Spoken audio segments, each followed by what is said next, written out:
Good evening, ladies and gentlemen. Thank you for joining tonight's edition of HR Mentorship Learning Series.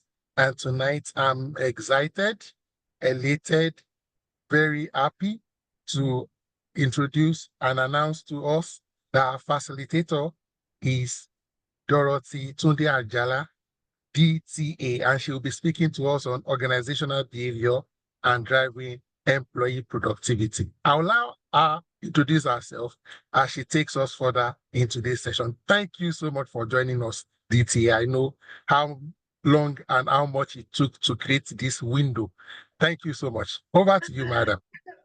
Good evening, everyone. How are you today? Okay, quickly put in the chat box. Tell me how you're doing. I am doing very fine. I've had a really roller coaster day, but also a very blessed day as well. So tell me, how are you doing today? What's it been like today? What has the week been like? What has the year been like? Quickly put in the chat box. I love a lot of interactions, and this is the only opportunity I'm probably going to get to kind of like interact with you this way. So thank you, Grace. I see that you're good. Fantastic, Babatunde. You're doing great. Fantastic. Eyiyuche, very well and restful. That's great. That's what Saturdays are meant for. Okay, restful day. Yes, fantastic. Well done. Good, good, good. Keep putting it in the chat box while I just go ahead and introduce myself. So my name is Dorothy Tunde Ajala. Um, some people like to call me Coach DTA. I'm an HR professional spanning over 20 years. I have worked, I'm a certified coach, trainer, and speaker. In terms of work experience, I've been in the HR space, like I said, for a bit over 20 years. And I've worked with various multinationals. I'm currently the Chief Talent and Strategy Officer for Accelerate Leadership Limited. Accelerate Leadership is an HR consulting organization. Prior to that, I worked 3.5 years with Schneider Electric as the HR director for Anglophone West Africa. And before that, I was with an organization called Pan African International with companies, all over the globe. And prior to that, I worked with Siemens Nigeria as the country HR manager. And before that, I worked with MTN as an HR manager and a business partner. And on and on. So I've been in this HR business and I really, really love HR, even though of recent I'm doing more of uh, uh, uh, team development, leadership development, coaching, and training. So that's who I am.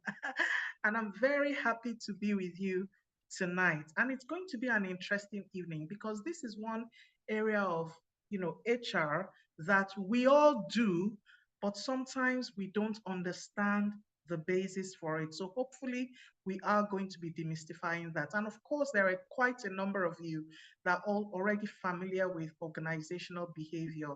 I'm also hoping to learn from your contributions tonight. So feel free to use the chat box as much as possible. All right, so let's go to the outline. With regard to the outline tonight, we're going to be defining organizational behavior. Then we're going to be talking about theories of organizational behavior. And you cannot talk about organizational behavior without talking about the theories. All right. Then we're going to be defining employee productivity.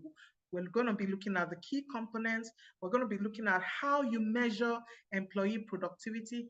And then the meat of the matter will be talking about how to unlock organizational behavior and strategies for driving employee productivity. So let's dig in. Let's dig into it, right? Okay. Yeah. All right. I think this is, uh, yeah. Some reason my camera, I don't know if it is centralized on your end. Okay. So let's dig in. So what is organizational behavior? A number of us have,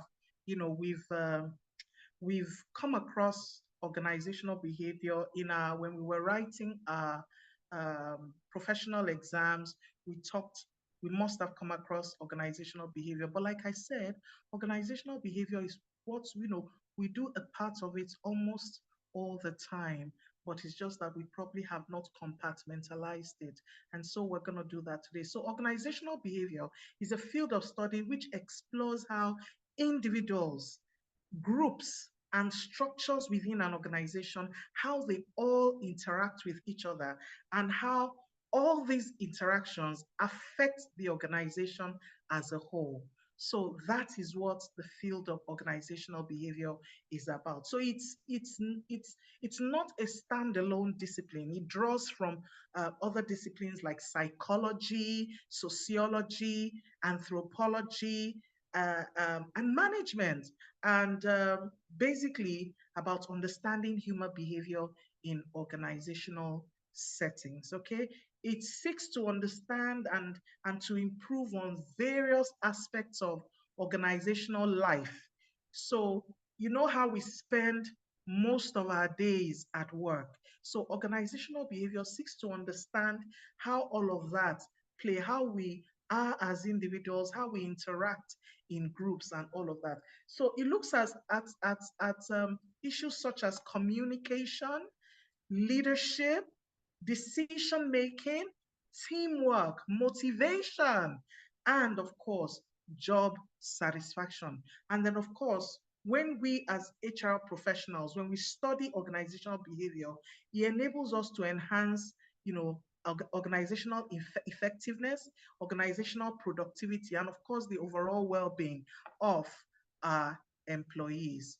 Okay, so what are the key features of organizational behavior? So we look at, like I mentioned earlier, the field looks at individual behavior, for example, uh, issues around personality, attitudes, perception, how we perceive, all right, learning that influence how people or employees behave in the workplace. It also looks like another key feature is group behavior. So when we, as individuals, when we come together as a group, when we form teams, when we work in departments, when we work in larger units, for example, it looks at the group dynamics that come to play, the communication patterns of the group, how the group or the team resolves conflict, and how they make decision or the decision making processes.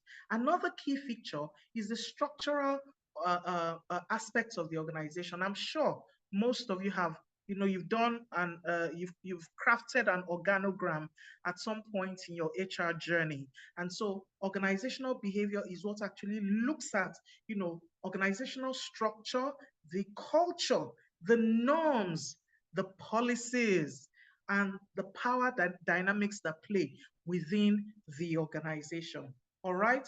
Um, so uh, if you really, organizational behavior, even though it's such a wide field, it provides valuable insights and tools for managers, leaders, us as HR professionals, to enable us create positive work environments, to help us enhance employee engagement, and help the organization as a whole achieve its goals.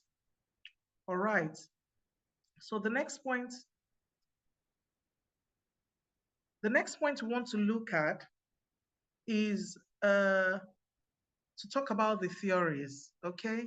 So again, you cannot talk about organizational behavior without looking at the theories that back up the field. Okay. So and these theories are theories you are already familiar with.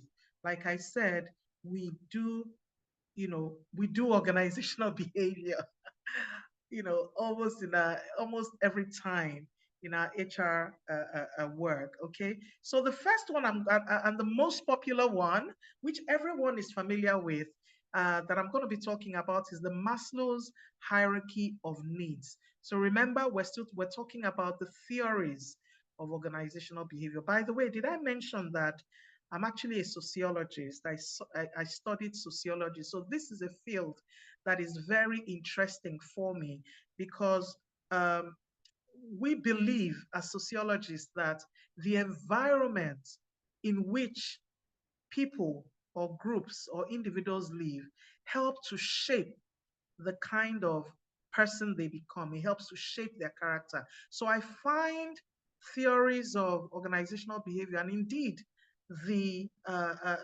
field as a whole very, very interesting. All right. So, like I said, the first one I'm talking about is Maslow's hierarchy of needs, and we're all familiar with it. He says that individuals have five hierarchical needs. The first one being physiological, then safety needs, then love or belonging, esteem and self-actualization. All right, and basically the theory proposed in the context of organizational behavior, it propounds that meeting these needs in the workplace can actually help to drive employee motivation and productivity. All right, the second one I'd like to talk about is the Herzberg two-factor theory. Again, this is something we're all familiar with, or most of us are familiar with, and it was proposed by Frederick Herzberg, who said that job satisfaction and dissatisfaction are influenced by two separate sets of factors. The hygiene factors, for example, the salary, the working conditions, and the motivators, for example, recognition and achievement. And he says that in order to enhance productivity, organizations should focus on both improving the hygiene factors and providing motivators for employees. All right. Okay. The third theory is the expectancy theory. So, hey, like I already warned you, we're talking about, a number of theories tonight. Okay. So please stay with me. Stay with me. All right. Okay. So the third one is expectancy theory. Excuse me. Okay. It was developed by Victor Vroom. He said that individuals are motivated to act in a certain way. Sorry, excuse me. He says that individuals are motivated to act in a certain way if they believe that their efforts will lead to desired outcomes and if they perceive that those outcomes will be valuable. All right. And he says that when we understand employees' expectations and we align those expectations with organizational goals, it can drive productivity. Very interesting, right? Okay, all right. The fourth one is the goal setting theory. Thank you. Is the goal setting theory. And this was proposed by Edwin Locke. He says that setting specific and challenging goals can lead to higher levels of motivation and performance. When goals are clear and combined with feedback and commitment, it can drive employee productivity. So are you beginning to see what I'm saying? Marrying all those, everything we do with regard to performance management, communication, all of those things, you can see how they're all coming together with these theories that we've talked about. The fifth theory that I want to quickly look at is the social learning theory. And it was, developed by Albert Bandura. He says that he emphasizes the role of observational learning and modeling with regard to shaping behavior. He says that employees basically learn from observing others in the workplace, including leaders and colleagues, which can influence productivity through role modeling and social reinforcement. So when leaders, for example, do not walk the talk, you say people should not be late to work. You are late every day because you are oga at the top.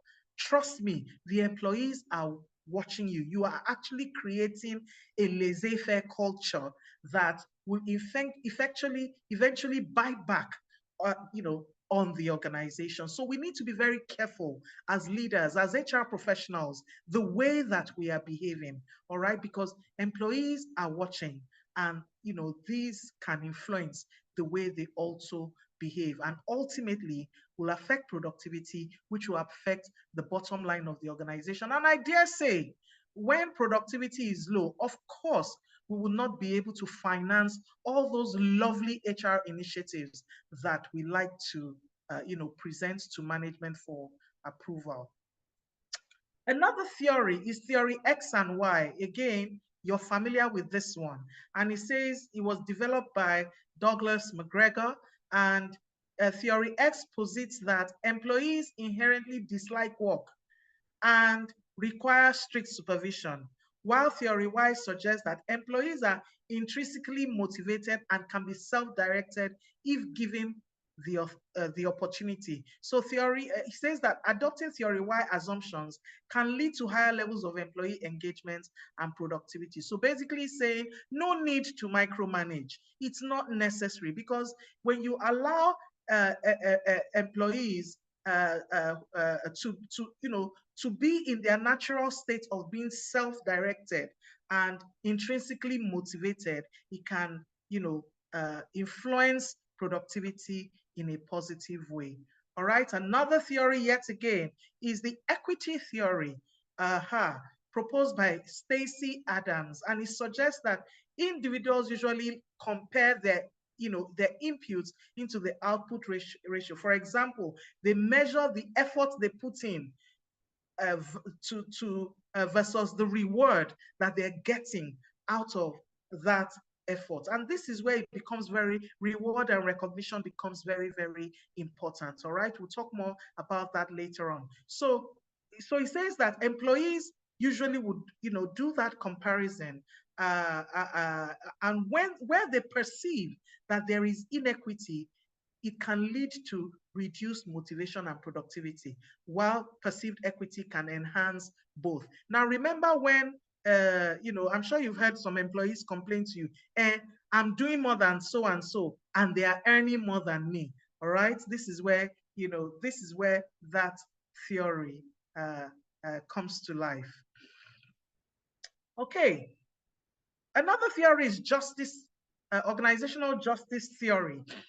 The theory focuses on employees' perception of what fairness is in the workplace, encompassing distributive justice, that is the fairness of outcomes, procedural justice, interactional justice, okay? That is fairness of processes and fairness of interpersonal treatment. Perceptions of justice influence employee motivation, commitment, and productivity. So when there is a policy and you decide that you're going to implement that policy on one employee, meanwhile, you decide not to, implement it on another, of course, it will create a level of dissatisfaction across the organization. So employees want to see that there is fairness in the processes of the organization. All right, what is their perception of fairness? And if there are reasons why you're taking, or the management has taken certain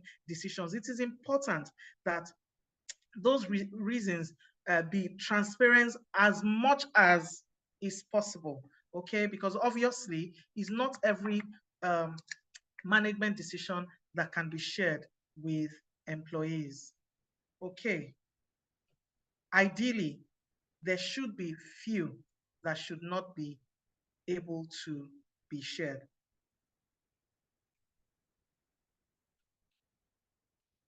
Yeah.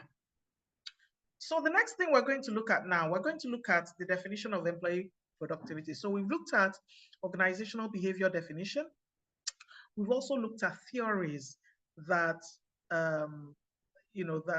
theories of organizational behavior. So now let's look at productivity, because remember, we're talking about organizational behavior and how we can use it to drive employee productivity. All right. So what is employee productivity? Employee productivity really is about the efficiency and effectiveness with which employees use their time, use the resources, and use their skills to achieve desired outcomes and contribute to the organization's goals. Okay, it encompasses the quantity and the quality of work produced by employees within a given time frame relative to the resources that are expended. So what's the quality of the work that is being done? What is the quantity, the job load, the workload that is being done relative to the resources that are being expended? So it is measurable. Employee productivity is measurable using various quantitative and qualitative metrics. And that also, of course, depends on the nature of the work, the organization's now goals, and of course, the available data. So now, I need to check in with you to see that you're following me, because, this subject can be quite, there's a lot to take in. So if you understand everything I've said so far, I say, write yes, yes, yes, yes, yes on in the chat box. 1, 2, go. Do you understand all I have said so far? Quickly. Is someone with me? Ah, fantastic. Great. Oh, fantastic. Yes, yes, yes. So you can actually define organizational behavior and the theories, right? Fantastic. Great, great. I'm glad to hear that. Sometimes when you're teaching online, the silence, sometimes can make you feel like you're all on your own. Fantastic. Thank you. Thank you. Keep that coming. Keep that coming. Well done, everyone. Okay, so now let's move on. Let's look at the key components of employee productivity. Okay, so we just look at the key components and then we'll move on from there. So what are these key components of employee productivity? Okay, so here on my slide, you can see the output, the efficiency, the effectiveness. Okay, so the output talks about the tangible results or the output produced by employees. For example, completed task. When you give an employee tasks to do, what's the completion rate? All right, projects, products, or services. Those the outcome of the task that you have assigned to employees. Then the efficiency, all right, the ability for employees to accomplish those tasks or goals with minimal waste of time, with minimal waste of effort or resources as well. So efficient employees maximize output while minimizing inputs. I'm sure you have employees in your organization who, when you assign tasks to them, sharp, sharp, sharp, sharp, sharp, they're telling you, oh, this is how far I've gone. I've done one. You assign them 5 tasks. I've done 1, 2, 3, 4. 1, 2, 3, 4. I need clarification on the 5th one so I can quickly attend to it. Then you also have employees that you assign them 5 tasks. You have to follow up because we're all different, diversity.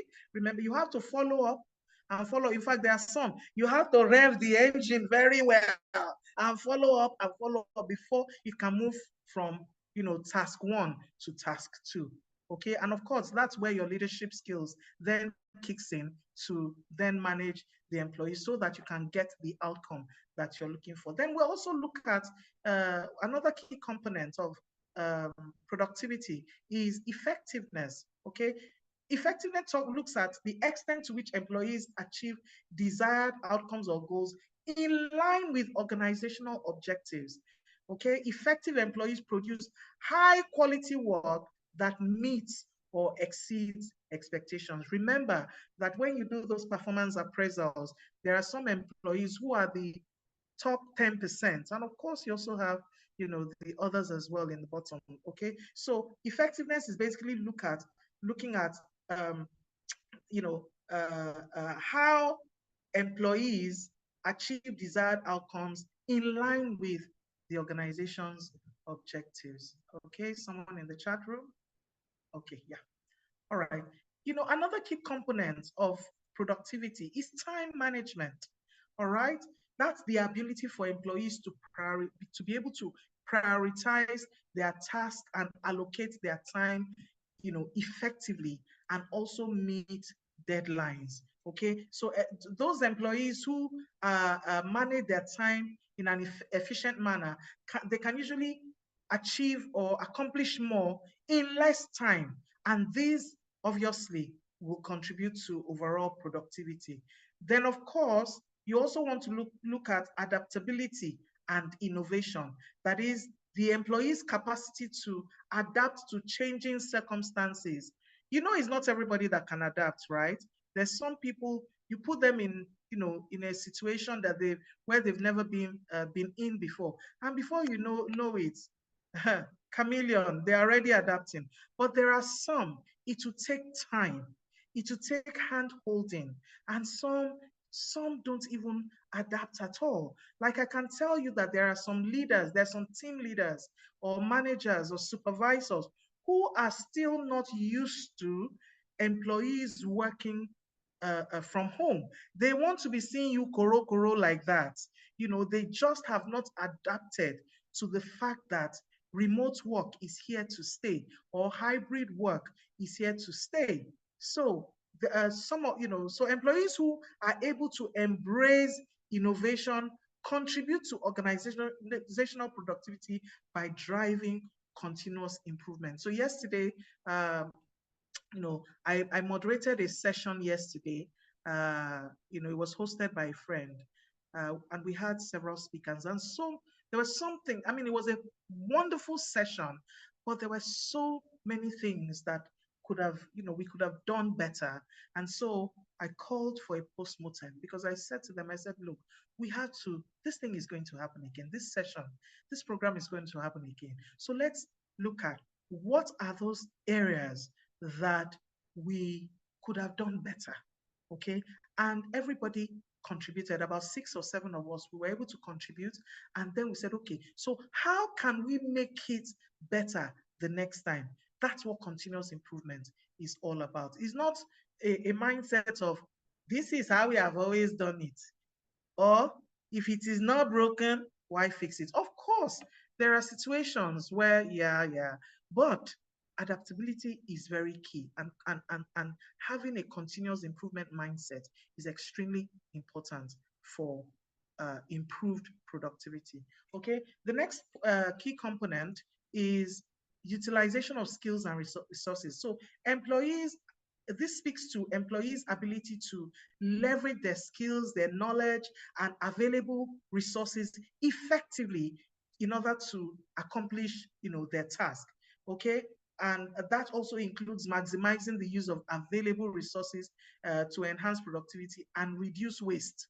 Okay, all right. So another key component again is collaboration and teamwork, and this is the ability to work together with colleagues, all right, and share knowledge and contribute to collective goals. So effective teamwork enhances productivity by leveraging diverse skills and perspectives in order to achieve common objectives. All right, so I mentioned earlier that productivity is measurable, all right? Uh, it's measurable, and it depends, and you know, what you use to measure is really dependent on, you know, some factors. And I'd like us to take a look at, you know, uh, various ways that we can actually use in measuring employee productivity. So the first one I'd like to talk about is the output quantity. Okay, so this method measures the volume of work produced by an employee within a specific time frame. Okay, what is the what is the you know the the measure of the work that is achieved within a time frame? And if you look at mostly manufacturing situations, okay, so that's where, if for example it's a cement plant, for example, how many units are produced per time? Okay, how many units of, how many bags of cement are produced within, let's say, 2 hours? So you want to kind of like be able to measure that. Then of course, you want to also measure the tasks that are completed, and of course, projects that are delivered. So output quantity, that's how we measure. Then of course, there is the quality of the output. So we've talked about the quantity of the output and the quality. And we're not going to talk about the quality of the output. So the quality of work produced by employees is a metric that, the kind of like looks at error rates, things like error rates, customer satisfaction, for example, net promoter score, compliance with standards or specific, like when audits is conducted within your organization, if there are 5 things that you were supposed to have, worked on in terms of compliance. So, quality output looks at that. So if you were given 5 things and you only achieved 2, obviously you haven't met the standards of compliance. Okay, performance evaluations based on predefined criteria also measures quality of is also measured by quality of output. Then of course we're all familiar with this one, and this one is loved by CEOs and all of us, of course, revenue generation. Okay, so for sales or revenue focused roles, and not just revenue focused roles, indeed the entire organization, HR should be concerned about the revenue generation of the organization. So, but for sales or revenue focused roles, employee productivity can be measured based on the amount of revenue generated or sales closed within a given period of time. I'd like to use the bank as an example. So usually in the bank, a relationship officer or relationship manager may be given a target of 300 million within 12 months. Now, if he does not, and of course this is measured. So every month, obviously, it will be measured. Is this person on track? Are they not on track? And of course, at the end of the time period that's been given, you're able to track whether there was actually an achievement of that target or not. Okay, so of course, this metric ties directly with employee performance versus organizational profitability. And of course, like I mentioned earlier on, if revenue is not on target, it does impact our ability as HR professionals to be able to finance those beautiful HR initiatives that lead to employee engagement and also leads to productivity. So you see that is a vicious cycle, right? Okay, yeah. So so of course there are also efficiency metrics which assess how effectively employees utilize resources to accomplish tasks or goals. For example, the time that is spent on task. Okay, there are some people who suffer from analysis paralysis. You give them a task. Okay, please write a very short response to this customer. And for some people, it can take days, but for some people it can take just a few hours. With the new technology that everybody has access to, AI technology, that should also is supposed to help. But there are some people who are who analyze so much that they want everything to be perfect before they then submit to the manager. And of course, that affects productivity. That's an efficient that is measured by how efficient such an employee is. Okay. Another example is cost per unit produced, which can provide into additional insights into employee efficiency as well. So of course, KPIs, we're all familiar with KPIs. Okay. These are specific measurable indicators of performance, which is aligned with organizational objectives.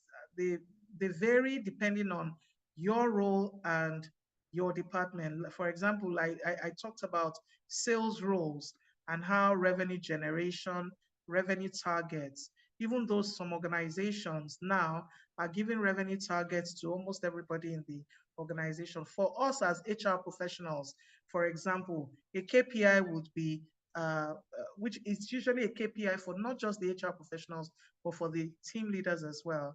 Or it could be the level of engagement within the organization. You can look at last year's engagement level and compare it with this year's engagement level once you've measured, and see if there is a disparity. Has engagement levels gone low, or is there increased engagement across the organization, because we know that these are the things that actually affect productivity as well. So I've gone right into talking about employee engagement surveys.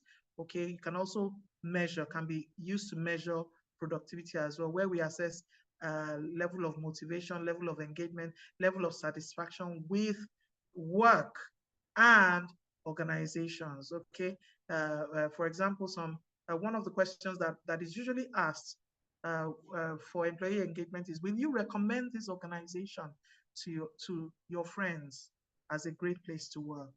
And sometimes those the responses to that can be quite negative. And so all those things basically help us to measure.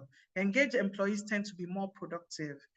So tracking employee engagement levels can provide indirect insight into productivity levels. So do you see how it's all coming together? All right. Okay.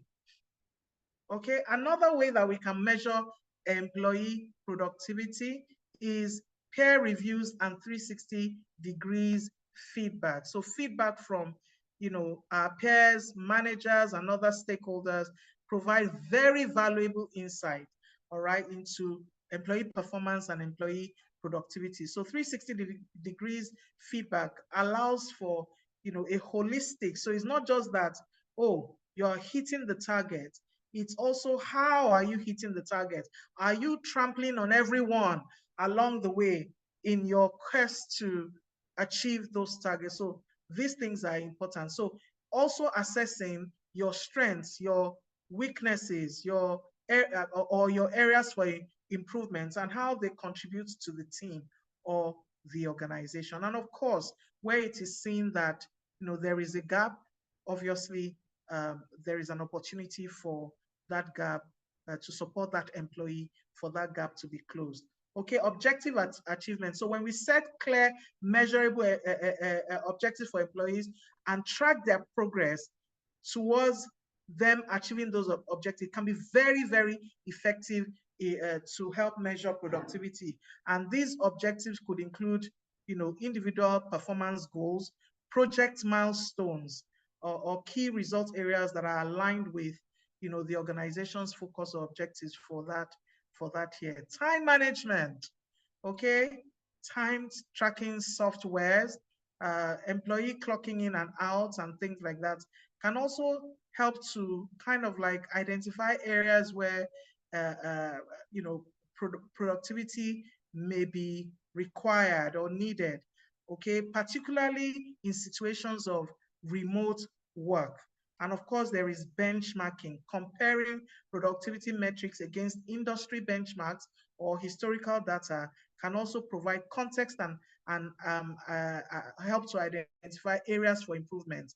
Benchmarking allows organizations to assess their performance relative to peers and identify best practices. So for example, on an annual basis, you want to look at what the market is saying concerning compensation, for example. So if you can see that your organization is way below the market, this benchmarking would help you to basically begin to adjust, so that you can attract and retain, your top talents, so that you are not just attracting and then developing them for other organizations. All right. Okay. I was joking. My friends and I were, I think, it was on a platform I belong to. I think it's the HR directors platform, where, there was a discussion around, how Oimbo, well, not, let me not say Oimbo. How some people say, oh, I'm not motivated by money. It's not about the money for me. And somebody was saying on the platform that, in Nigeria, you better understand that, money is a great motivator that can, is a great, it's great for improving motivation, helping motivation in Nigeria, particularly because of our current economic situation. So benchmarking is extremely important. Don't just sit in your office as HR professionals and begin to write what you think everybody should earn. No, benchmark. When you benchmark, it helps you to be competitive And then you're also able to identify people who are either below or even higher with regard to your compensation structure. It helps you also take a decision. Do we want to pay remain within the 50th percentile, the 75th percentile, or we want to go the full hung, the 100th percentile payment within our industry? So these are things that benchmarking basically will help to do. And we know that when people are adequately compensated, productivity is likely to be high. So what's the link between organizational behavior and productivity? Already, I think we've already delved into that. From everything we have said so far, we can already see that link, right? And there's been a lot of research that says that there's quite a very strong,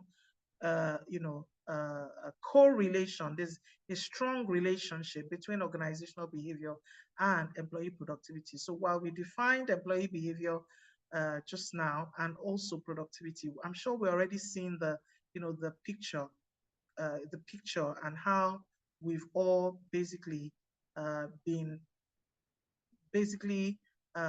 interacting and marrying that link, basically. Okay, so a positive organizational culture, characterized by trust, collaboration, transparency, can foster employee engagement and commitment. And we know that when there is a heightened level of employee engagement or a heightened level of commitment, we know that productivity is also there's a heightened productivity as well. Of course, also organizations that are toxic in nature, where conflict thrives, where micromanagement thrives, where there's a lack of communication, can stifle productivity and erode employee morale. So one of the things that we need to be looking out for is not just for us to set goals for the organization or to support the line managers to set goals, is to ensure that conversations are happening. Because you see, a number of managers are not comfortable with having difficult conversation. So they set goals and they leave it until they have no choice but to have appraisal conversations. By that time, it's too late and everybody has lost in the game, right? The individuals have lost the opportunity to grow, to learn and grow. The manager has lost the opportunity to coach and basically help support the organization to grow.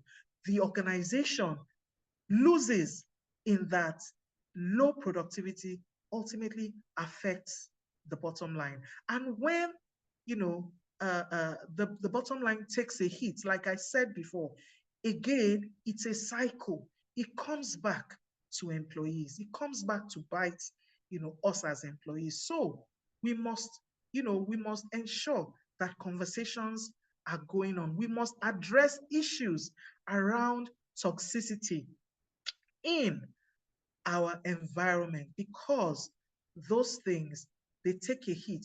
Productivity levels take a hit directly when those things are left to fester.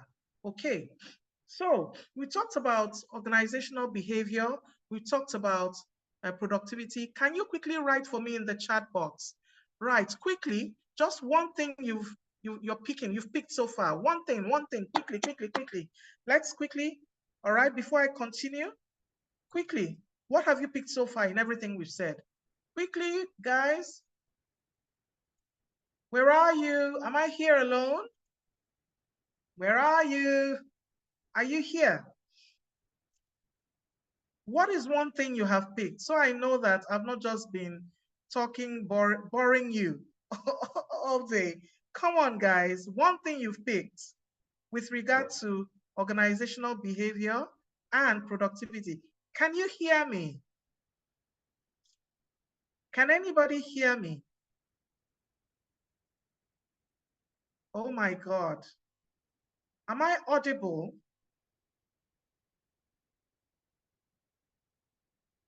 Is anyone here? Can you hear me? Please, I need to know that you can hear me. Yes, we can hear you, ma. We can hear you Okay, loud and clear. fantastic. Okay, so where's my chat box? What's happening in my chat box? Quickly, what's one thing you've learned, even if it's a theory or something? Quickly. Are you there? People are responding in the chat box, ma. Okay, I've seen things like okay, benchmarking. now I'm seeing. Yes, now Okay. it's coming. Okay, fantastic. Pay attention to employee and address issues, setting clear goals and KPIs. Yes. Measuring performance. Yeah. So keep it coming. I just want to be sure. You know, I told you earlier on, I like to check in a lot, and I like to know that you can hear me. Okay. So I also don't feel isolated, and you don't feel like I'm just yakking away, right? Yes, thank you. Don't build organizational culture where conflict thrives. Very important, very important. So let's move on. So we talked about, this marriage between organizational behavior and productivity. So who is responsible for conducting that marriage? Okay, it's a special area of human resources, and the people who man that shop, they're usually called organizational development specialists or organizational development professionals. So they are the ones that conduct that marriage and ensure that that marriage happens very successfully. Okay, so they usually focus on organizational effectiveness and employee well-being through interventions that are aimed at improving processes, structures, and culture within an organization. So you don't just resume as an HR professional and you allow everything. You think everything will fall in place. Everything will never fall in place. There has to be, every design, the way the organization communicates, the way the leaders show up, the way you show up as an HR professional, everything has to be intentional. Everything has to be designed such that, the organization is, as productive as, as possible. So usually organizational OD specialists, that's their area. Now I know I can almost read some of you's mind who say, but in my organization, there's nothing like OD specialists. Remember when we started this session, I said that we all do a bit of organizational behavior, not a bit. There's some of us that were we were the only persons in HR in our organization. So we're basically doing OD, we're doing everything. But what I'm saying here is that, let me use is it Franklin Covey, Stephen Covey's quote, which says that we have to begin with the end in mind. So the kind of organization that you want to see must be designed, all right? HR professionals must collaborate with the leadership. And that's why, when I'm working with any client, I usually would ask, what kind of organization are you looking to build? And when we have that conversation, it helps me and it helps the leadership of the organization, because when they begin to, in the moment, begin to take decisions and show up in very negative ways, I'm quick to say, hello, Mr. Ogbeni, this is what the kind of organization that you said you want to build. This, what you have done today, or what you are doing, or what this policy is saying, is actually contrary to the kind of organization you have said you want to build. So OD, organizational design, is organizational development, is a very strategic aspect of HR. It's an intentional profession. You have to begin with the end in mind. So you look at the entire organization, you begin to say, okay, for this organization, this is what they want to achieve, this is what they say they are about. And then you begin to, design the structure, design the systems to ensure that at the end of the day, that outcome you're looking for is what will become the reality. So they, like I said, they collaborate with leaders, managers, and employees to diagnose organizational issues. So you see those, that's why you see that those beautiful surveys. So we don't do surveys for survey's sake. We don't do employee engagement surveys or whatever you call surveys, culture audits, and all of those beautiful things we do as HR. We don't do them for doing sake or because company X is doing them, so therefore we want to do it. No, we don't do it for doing sake. We do it because when we do it, it's a diagnosis. It's pretty much like when the doctor takes a look at your body to tell you, hey, you got to slow down here. This is not looking good. So that's what we do when we craft those beautiful surveys. All right. So we diagnose as HR professionals, or if you have OD specialists. So you diagnose the organizational issues so that when you're then and of course, you involve the employees, because even after responding to those surveys, some of those responses may not be clear. So this is where you then have to, involve the employees and just do your what's this meeting called? This your meetings to clarify, basically, and to kind of like just give life to those responses before you then begin to craft the solution. So we can't sit down and say, they say this one is not working, so therefore, back. No, because you may be somebody may have malaria. You know how we self we self-diagnose malaria a lot, and meanwhile there are many symptoms that are similar to malaria that may not be malaria.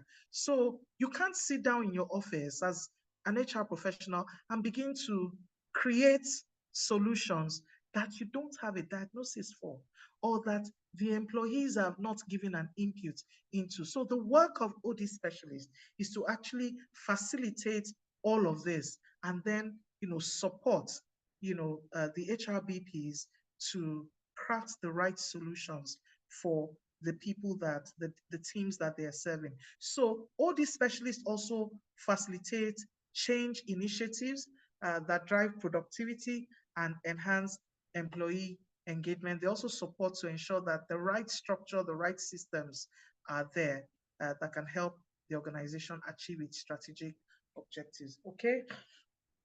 So yes, they conduct assessments, identify areas for improvement and opportunities for enhancing productivity. They design and employee engagement, blah, blah.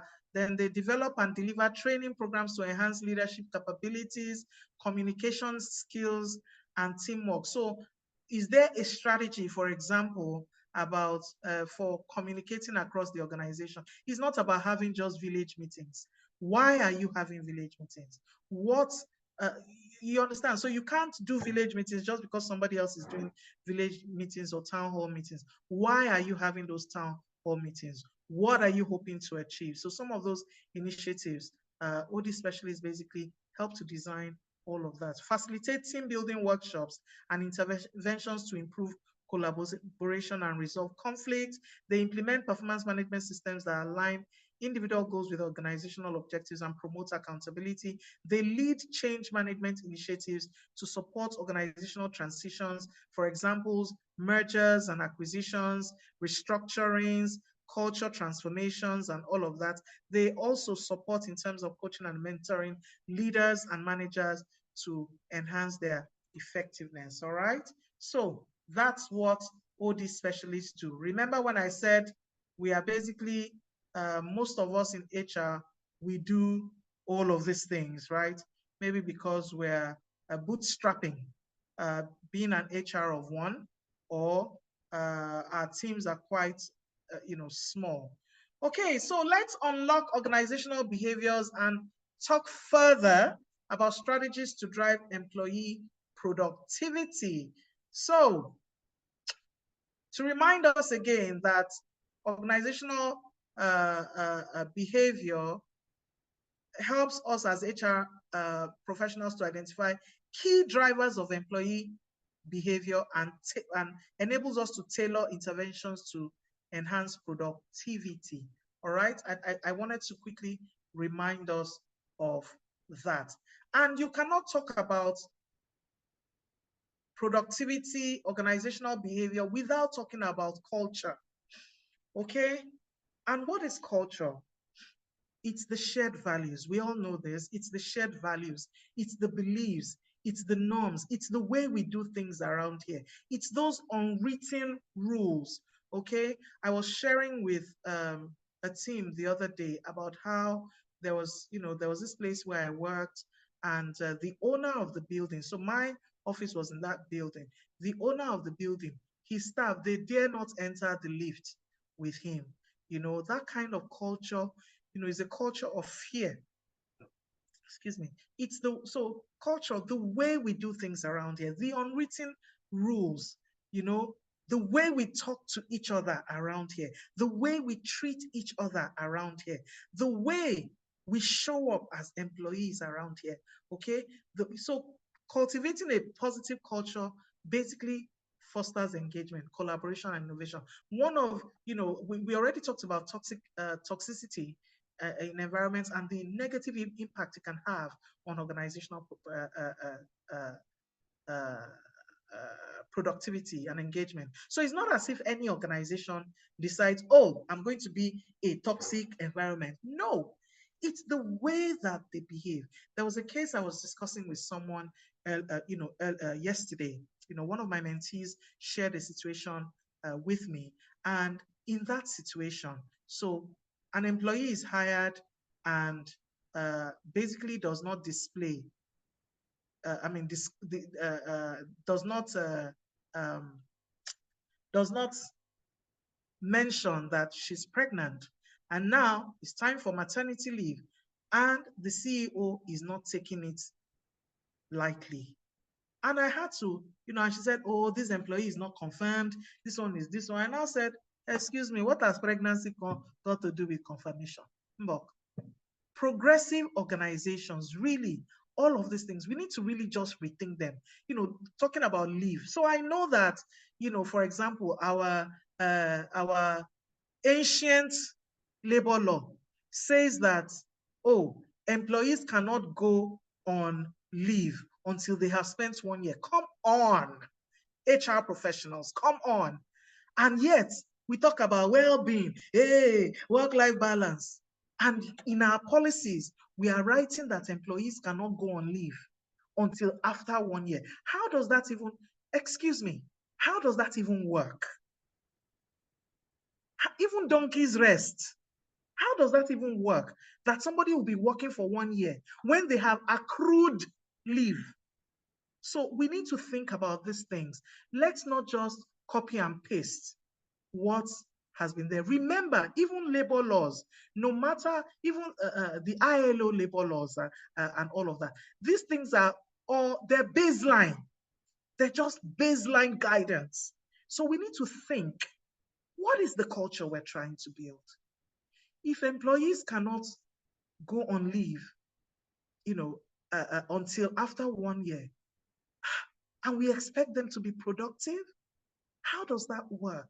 It doesn't work, HR professionals. So we've got to be very, we've got to think these things through, and actually say, yes, this is what labor law says, but we recognize the fact that our labor laws are from, pardon me, 1522, and cannot work some of those, recommendations, which they are, well, yeah, not recommendations, we have to align, but they are baseline, okay? So cultivating a positive culture fosters engagement. You cannot be an organization that is preaching well-being, work-life balance, and all of that, and yet your policies are saying something completely different, okay?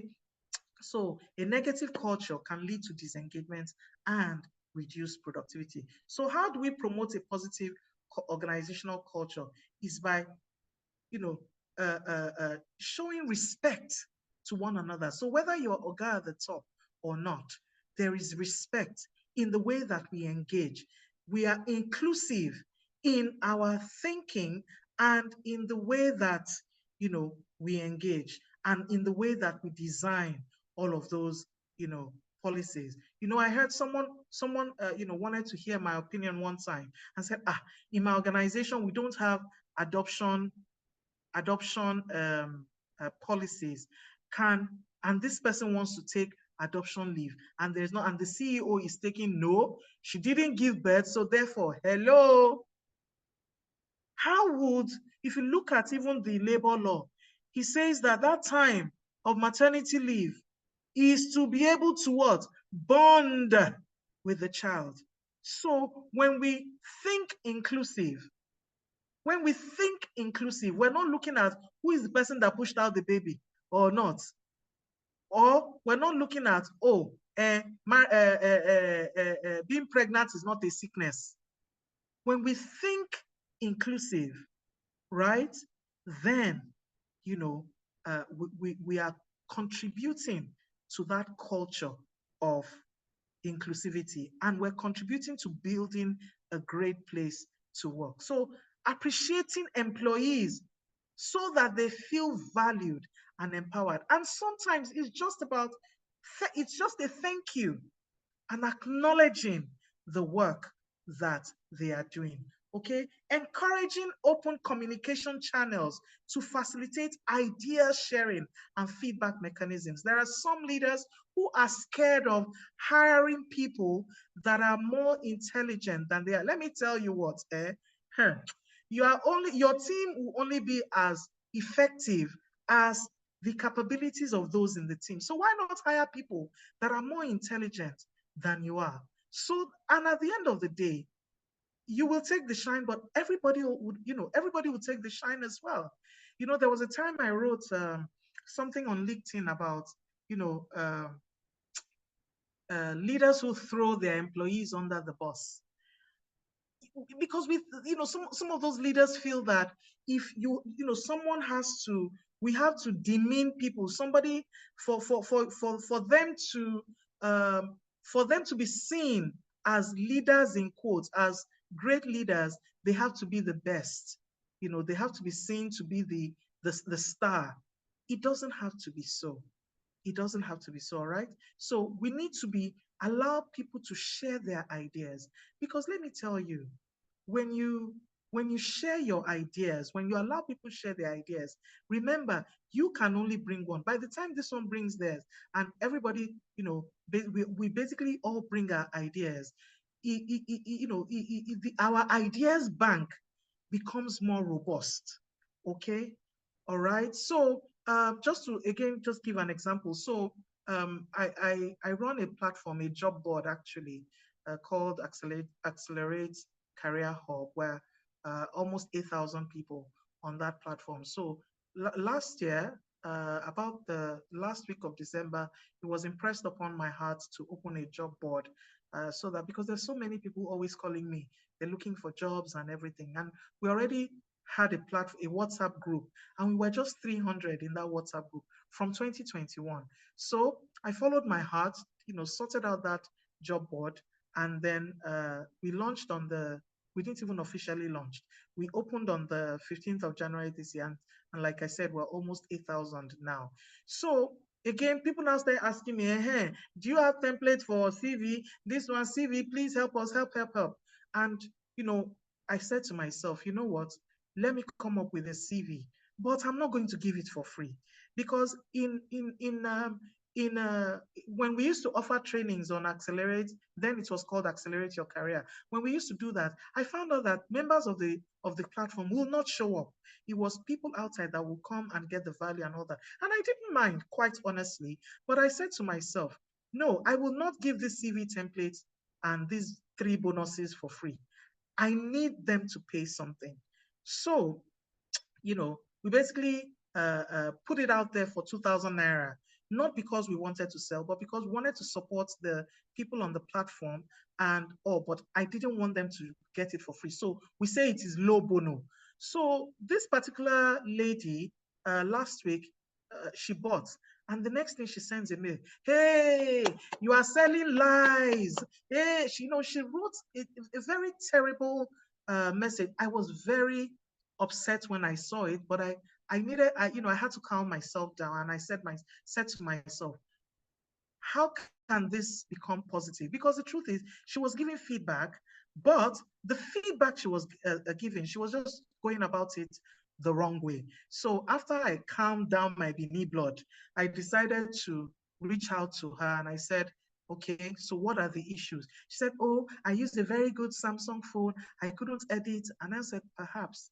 And by the way, what is this Swedish or strange language you put there? Lorem ipsum dolor citamet. So I now said, thank you very much for advertising your knowledge. And I explained what lorem ipsum is as a placeholder. Then I said to her, I said, look, that it's if you don't always think that people want to cheat you. Long and short of the story, she called yesterday. She sent me a message to apologize yesterday. And I said, look, she said, oh, she was just trying to be a customer. And I said, look, I take your feedback. It's just the way that you said it that, you need to work on how you give feedback, because it tells a lot about who you are and all of that. And so we start to interact. And as I tell you, where we are right now, she's going to be facilitating a session in May for my group. And, she's doing some things. I've assigned her some things to do for me. And she's come up with some ideas. Oh my goodness, just today, she's come up with ideas that I could think of, but probably, maybe because of time, but I would not have, thought that deeply. That's the power of sharing ideas and not writing people off because they are not communicating in the way that you expect them to communicate. I just thought that, to put that out there, because for me now, I am gaining. The people on the platform are going to gain, and she's also gaining because now she's seeing that the way that she's showing up is not, is not achieving the results that she wants achieved. So it's also very important as leaders, CEOs, managers, supervisor, what a team lead, HR, HR professional, that we lead by example. All right. We are the ones to embody the desired culture, because people, our team members, are modeling after us. Oluyemi, you need to let me know how many minutes I have left. You can see that I'm a talker, so You are please. doing well, ma. You are doing well. Okay, fantastic. Yeah. Okay. So we talked about employee engagement. Okay, so I don't want to talk about it again, because we talked a lot about it. Leadership styles. How are we leading? I talked a bit about this, but let's delve into it. And please, when we talk about leadership style, I'm also challenging us as HR professionals. No matter what level we are leaders. Okay, it's not the positions that make us leaders. It's not our beautiful HR office. It's not the power to hire and fire that make us leaders, but we must develop our own leadership skills and develop our leadership styles. Because let me tell you what, take for example, even the way we treat the people that we perceive to be beneath us, in quotes, you're already developing a style.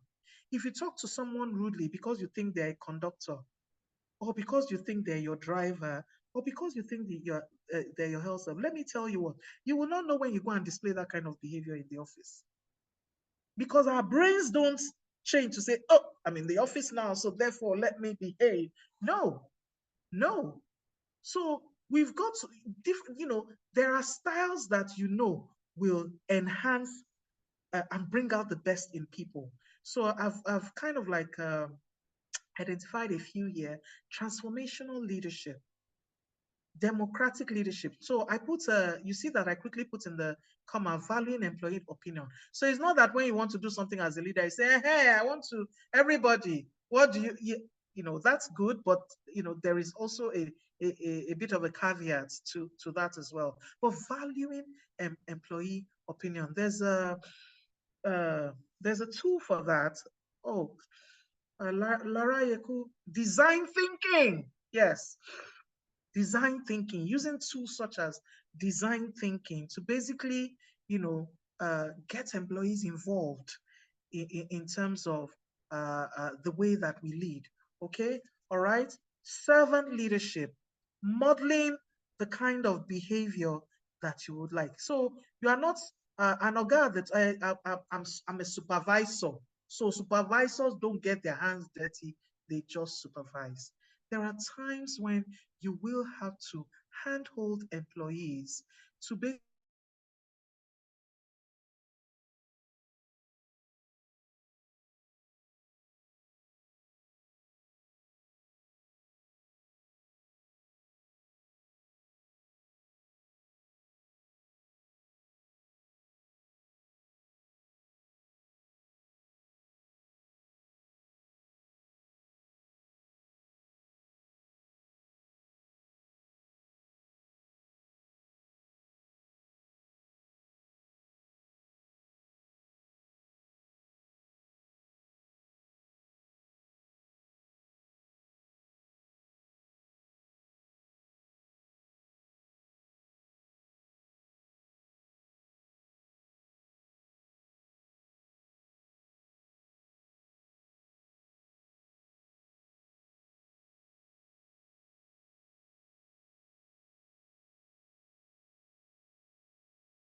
Okay, great. Fantastic.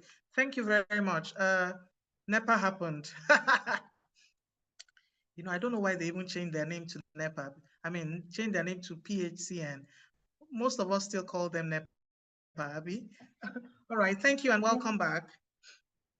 Yes. Can everybody hear me? Can you hear me? Evidence. Yes, we can. Okay, fantastic. Sorry about that. Never happened to me. Okay, so let me just quickly share my screen one more time, and then we continue from where we stopped.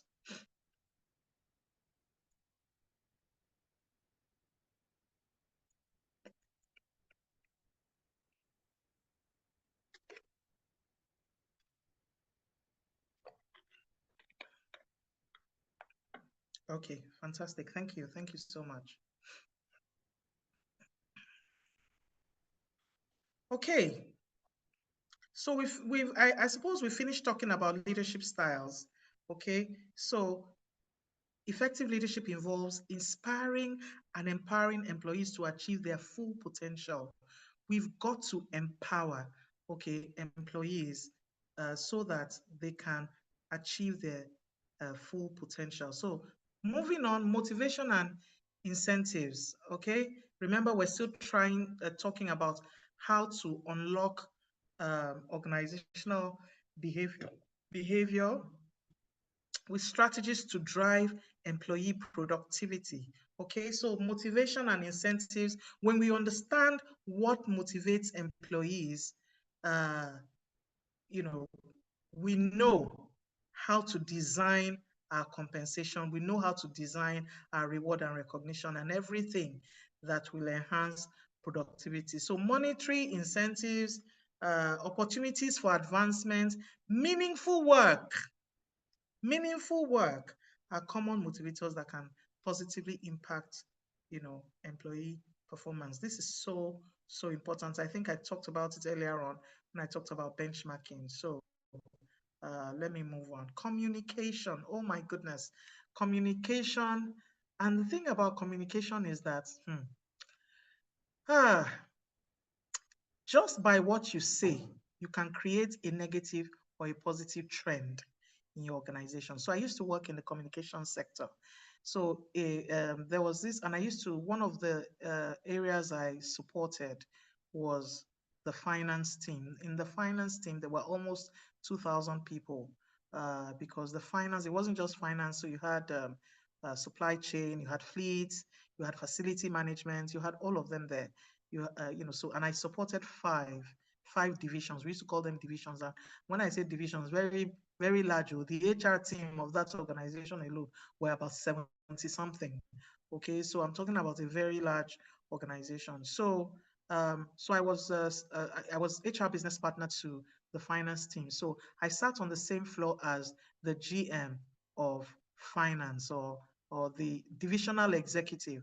We call them divisional executive of finance. And this guy, he was an expert. He was an expert.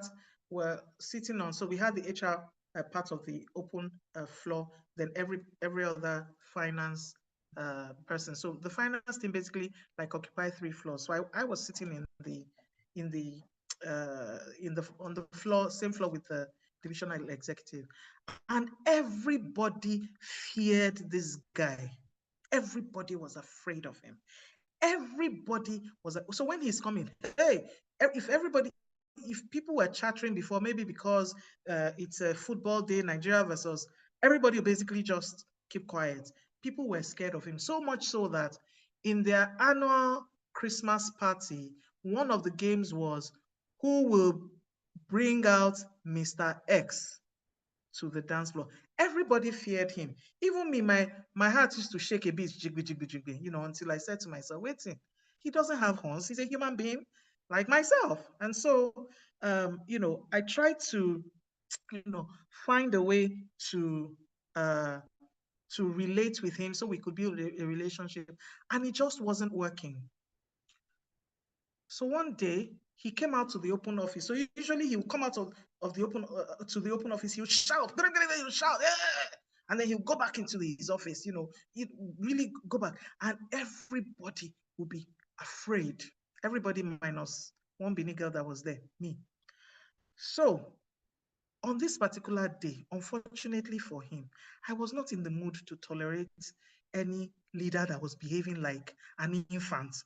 Just did not have the bandwidth for it on that particular day. And I'm really grateful that, I was courageous enough to speak up. So he came out as usual. He screamed, and then went into his office.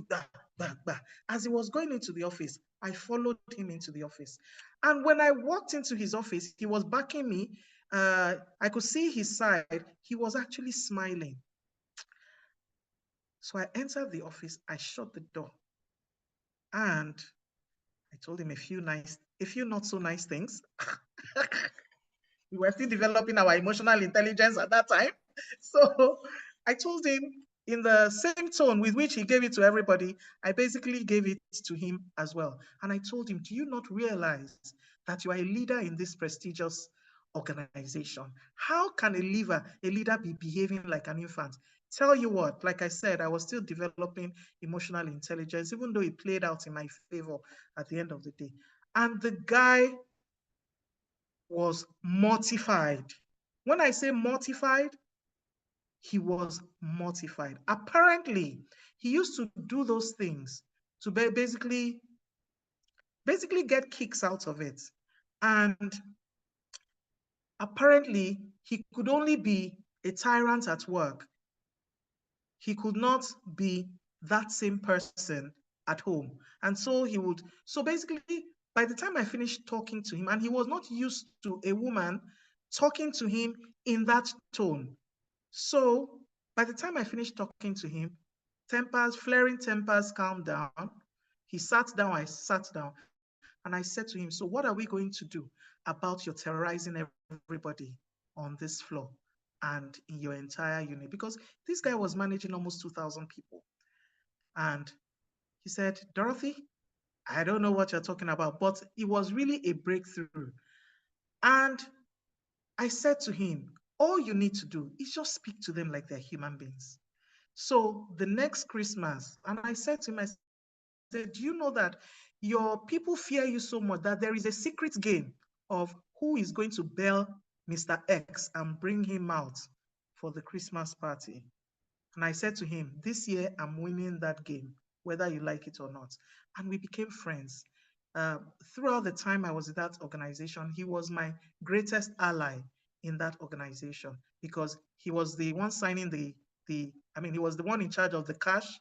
And of course, my little team, because I was a little team in a team of about 3 or 4 within the larger HR unit. And so, he was very supportive of our initiatives and all that. And when the my HR superiors needed to get him to do something, they would come to me. But we became friends because I had the courage to speak up and address and let him know that he was doing the organization a disservice by being toxic in the organization. So sometimes it's really just courage we need. But please let me caution, don't go the screaming route I did. We know better now. We know better now. So, let's have conversations.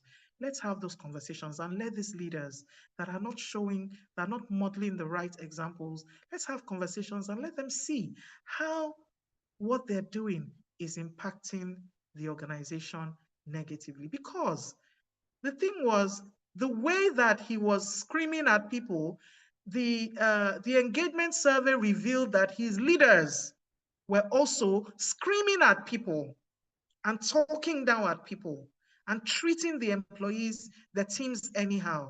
So communication is so important, the way we communicate, okay? If there is some, please, HR, whatever we are allowed to be transparent about, let's be transparent about it. Some of us like to design those, some policies, and people are asking, okay, so why does Mr. A qualify and I don't? And we say, you just don't qualify. Does that even say anything to anyone? And if we put ourselves in people's shoes, does that say anything? No, it doesn't. We must design a communication strategy using the RACI model. Somebody help me, RACI model. Who's responsible? Who is to be informed? What's C again? Yeah, RACI. Come on, help me, someone. I can't quite remember now. So who's responsible? Who is accountable? Okay. Who is? I know the last one is informed. Who is consulted? Who should be consulted? And who should be informed? So if we use that model, it will help us in terms of communication. Still talking about communication, we need to facilitate, communication opportunities for our team leads, our CEOs. For example, and I'm sure some of you already do that, the CEO, it's not when things are going so bad for the organization that the CEO should start talking about, oh, we need to let some people go. No. If we're doing well, let's talk about it in a monthly newsletter or in a monthly engagement or a quarterly engagement. But I think a quarterly may be a bit too far. But in a monthly form of communication, maybe like from the desk of the CEO or something. So I'm not asking you to throw the sensitive numbers out there. I'm just saying, okay, to say things around, okay, so our target, we've met 75%, or we've only met 20%, and there's a need for all of us. Or we made 100%. This is great news, we've made 100%, but because we didn't make the target last month, so let's be as transparent as possible.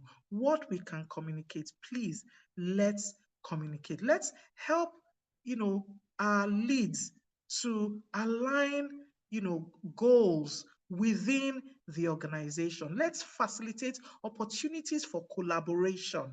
Okay, so HR cannot exist on its own. One of the things that I got to do as an HR professional working for one of these multinationals was the opportunity to go out with salespeople to experience what they go through on the field. And it was very insightful for me and helped us as a team and as an HR team to look at what will work. So even when the mother company outside of Nigeria would say, this is the way, we're saying, look, these are our peculiar issues and these are our proposed opportunities to basically support to achieve, so and so goals. So we cannot sit down in our beautiful offices.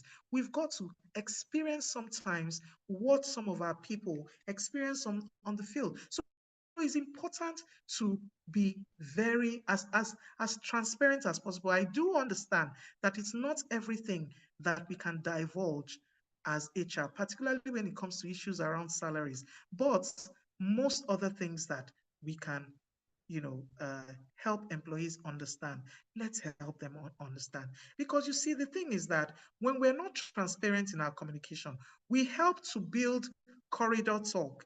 And let me tell you, the level of misunderstanding will breed mistrust across the organization. It will breed conflict across the organization, and it will promote a culture of lack of trust and lack of accountability. Okay, so as much as possible, let's be transparent. I hope that point is clear. Okay, so performance management.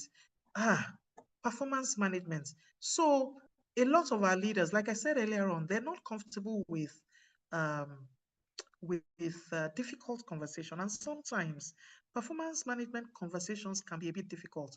So some managers or some team leads, they would, they would get their own objectives from their managers, get their targets, and then they would shove it down the throat of employees. And then nothing like monitoring, like I mentioned earlier on. We've got to mother that process, okay? And I use that word mother very deliberately. We've got to mother that process, nurture people's understanding of what they need to do, facilitate those conversations, handhold if you must until everybody gets it right. Educate. Don't say, when we were doing performance goal setting last year, we did training now. Were you not in this organized? No. If we must do it every year, then we must do it every year. In fact, we should have calendars of some of, or not some of these are initiatives, and actually train them before we implement them so that it's fresh on everybody's mind. We've got to follow up to know who needs more support, who needs support, and help them to implement the process. Because, like I always say to my clients and their leaders, I say, you are the actual HR managers. We HR professionals are your consultants, and we're your facilitators. We play the role of referee to ensure that there's a level playing ground for everybody. But the real HR managers are actually the team leaders, the managers, the supervisors. They are, but we must support them so that they know, they know what they're doing and they do what they ought to do right. Okay. All right. So I was facilitating at a client leadership session the other day, and one of the leaders said, "You know what? You guys are always harassing us leaders to be good leaders, to be this, to be that. How about training our people to be good followers as well?" And I saw reason with that, and it's indeed true, because the thing is that if we're not training people about professionalism, for example, about ethics, professionalism, and all of those things, office etiquette, for example, those simple things that, I mean, they appear simple, but they're not so simple, because those are the things that actually, can affect and become monsters in the organization. When you have, I like to call them high maintenance employees, and you don't know what to do with them, and then they do something crazy and leave your organization, and you're there stranded, as an organization. So as we're focusing on the leaders to train them to have better leadership styles, let's also be focusing on individuals. Because remember, it's about individuals, it's about group dynamics, and organizational dynamics as well. So we must also be focusing on the employees to help them grow in terms of all the things that speak to professionalism, you know, e.g., communication skills, e.g., emotional intelligence, e.g., so many, I mean, so many of them, being agile, so many of those, things that speak to professionalism, how to conduct yourself. We also need to teach them about ethics. So you think that somebody will come from a place where they have been very unethical, you think they'll come into your organization and then change? No, it doesn't work. Oh. It doesn't work like that. We've got to train for these things. All right. And those are the things that organizational behavior basically helps us to do. Okay. We've got to prioritize work-life balance. Okay. Sure, they said it's not about work-life balance, it's about work-life integration. Abi? Okay. No problem. Okay. So we got support employee well-being by promoting work-life balance initiatives like flexible work arrangements, work from home, hybrid, remote, and all of those things, okay? Wellness programs, time off policies, parental leave, family care leave. And when we're designing those things, please, let's not cut and paste from other cultures. Remember, for example, do you know that, in Nigeria, for example, particularly in the Southwest, burials are very integral to the culture of the people. So somebody tells you they want to go for a burial of somebody close to them, and you're saying, you have not, yes, it is leave, but the leave is not for.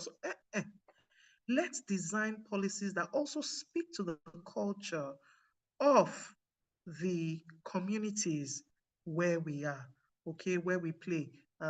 Yeah, I wanted to just mention that as well. Or like I said earlier on about those, sorry, for those of you that still have it, those horrendous, you cannot go on leave after 1 year. I am not a supporter of it at all. Quote me anywhere. I do not support it, please. It's not, I think it is draconian, and I think it does not support employee well-being. So we've got to design and implement time-off policies to prevent burnout and enhance productivity. We've got to encourage managers to model healthy work-life integration and respect boundaries to prevent burnout. So, we still have those managers who stay in the office and their employees cannot leave the office because they are still there. HR, come on, we are facilitators. Oh. You see, these are things, these little things, when we talk about big toxicity, these are the way that toxicity starts. Why will somebody not be able to leave the office because their boss is still there?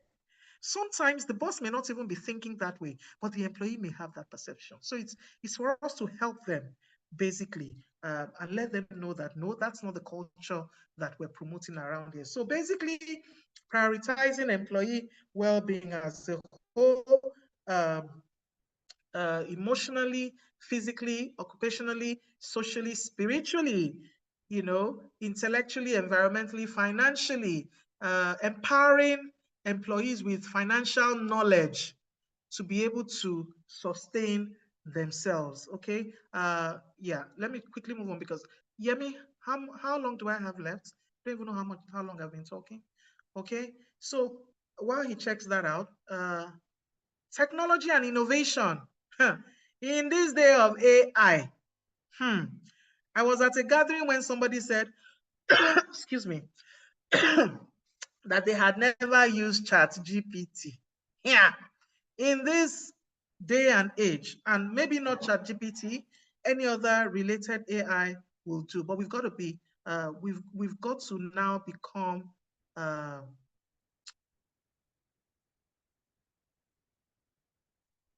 what's the word I'm looking for? uh, is it oh my goodness, what's the word? Okay, but basically to become technologically savvy, basically, and become and begin to see how technology can help us in our everyday work. I was telling somebody the other day that, that I'm looking for a robot house help. I've gotten to that stage in my life that I'm looking for a house help that is a robot. That will just, oh yeah, please, just sort me out and also be my personal assistant as well. You know, yeah.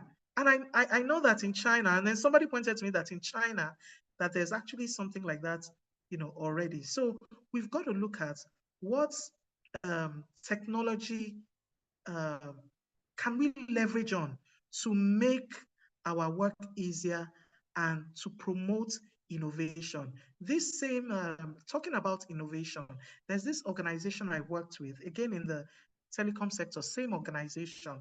So when they advertise jobs, they advertise internally and externally because there's nothing like you have spent 5 years, come and be promoted, nothing like that. So there is competition, very healthy competition. So if you know you want to get a promotion, there's a job ahead of you, even though it has also it's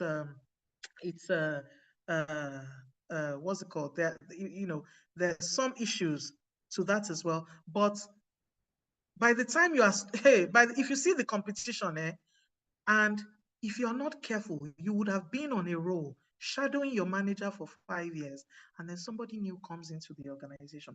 What are they basically looking for? They are an innovative organization, so they're always looking for innovative minds. And that is one of the ways that they kind of like ensure that they always have a pipeline of innovative people, both within the organization and outside of the organization. So let's leverage available technology. And I know sometimes it's a hard sell to uh, CEOs, particularly the small and medium scale companies. The CEOs sometimes don't see, but we've got to sell the importance, the value of technology to them, okay? Because, having the right technology can foster innovation and can help to streamline processes and also enhance collaboration and drive productivity. Okay, then there is change management as well. Change management, the way we manage organizational change, and it requires for employees to understand. It requires understanding employee reactions and behaviors during times of transition. And a lot of the time, when there is a transition, it's usually because the change management part of it has not been properly managed. So it's so important that we pay attention to managing change. Okay, so the communication bit involving employees, providing support, for minimal resistance. Because let me tell you, if you don't carry people along, they are likely to resist that process. And when they resist it, you will never be successful in achieving the kind of change that you want. Okay, opportunities for growth and development. Please, training programs. Training is not, it's not a favor. Okay, so of course there are trainings that you use to build your people in the succession, your talent pipeline, yes, but training is something that must happen. It's part of the tripartite. Is that tripartite now? Yes, of performance management, where as you're having those performance management conversations, you're also having those conversations that have to do with gaps, with gaps when you comparatively, when you look at the competencies that are required for a role and you review where employees are. That's the role of their managers, to have those conversations so that you can identify those gaps and put in place a development plan to address those gaps. And of course, there are the trainings, the development programs that have to do with, building the people in your talent pool to be able to take up opportunities, roles in the future.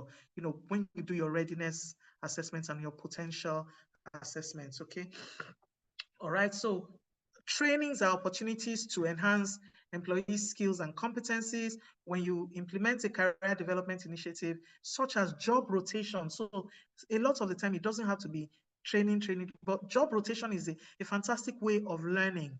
Okay, stretch assignments as well. And of course, succession planning to nurture talent internally. Yes, almost done, almost there. Okay, we've also got to empower employees through autonomy. Okay, having a delegation of authority matrix. When you shouldn't give people roles without the requisite uh, uh, uh, delegation of authority.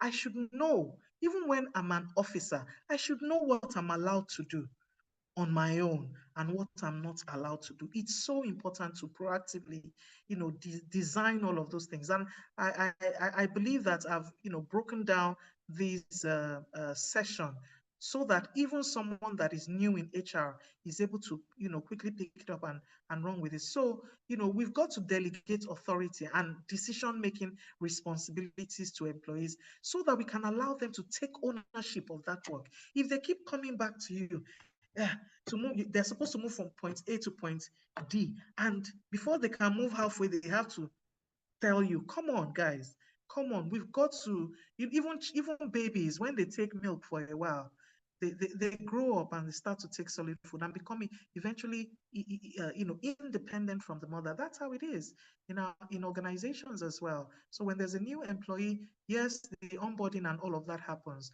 but at a point you've got to allow them take ownership of the job. So those of us leaders, that we like to hover, we like to, those two, when those comics where they put the devil and the angel on the two shoulders, and some of us are like that.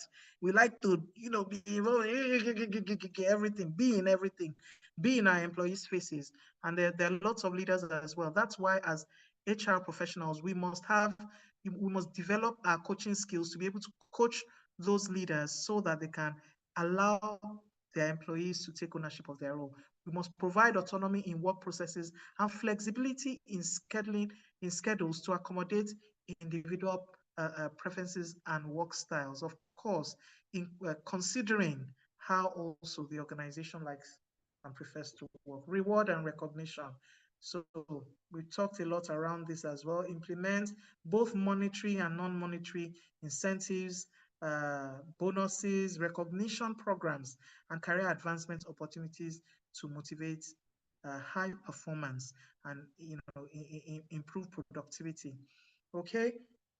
Sorry, that's not for. I think I've talked about this. Yeah. So I said here that for HR people, uh, leveraging technology is integral to optimizing productivity. We can harness such tools, collaboration tools, platforms, project management softwares, data analytics, all of that to streamline our processes and facilitate remote work and gain insights into employee performance and engagement levels. In conclusion, we can see how organizational behavior serves as a cornerstone for driving employee productivity and organizational success. Remember, I told you earlier on, and I said it more than once, that we are involved in the business of organizational behavior all of the time. And everything that I have talked about so far, we're involved in as HR professionals. And now I'm sure we know where to act as OD specialists, proactively design all of those things that would help our organizations to be productive, okay, and become high performance organizations. So when we, as HR professionals, understand all the intricacies surrounding organizational behavior, and we implement targeted strategies, we can cultivate a positive work environment where employees thrive, they innovate, and they contribute their best efforts to make the organization a successful organization, a great place to work, and help to also grow those organizations as well. Long and short, help the organization become as successful as it can be. And that is the end of my presentation. Okay, do we have any questions? Any questions?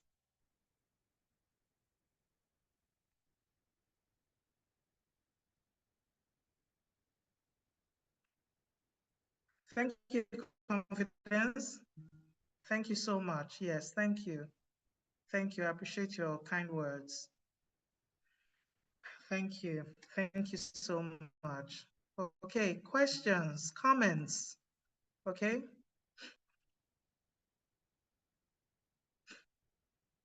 Thank you. Any questions? I haven't seen any so far. Okay. Yemi, would you like to say a word? So thank you so much, DTA.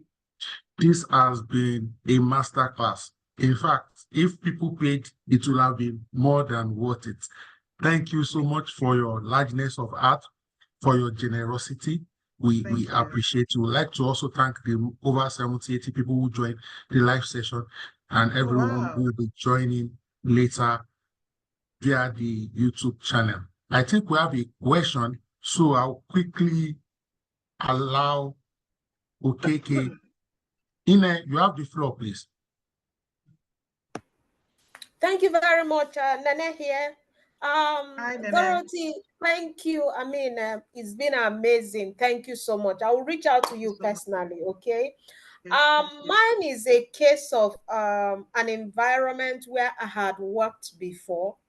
I'm sorry to judge a bit harshly about it, but the entire policy of that organization, now that we've just you've exposed us to so many things here, the entire HR policy in that organization, I could say it's more of an negatively impacting. I don't want to use any harsh word against them.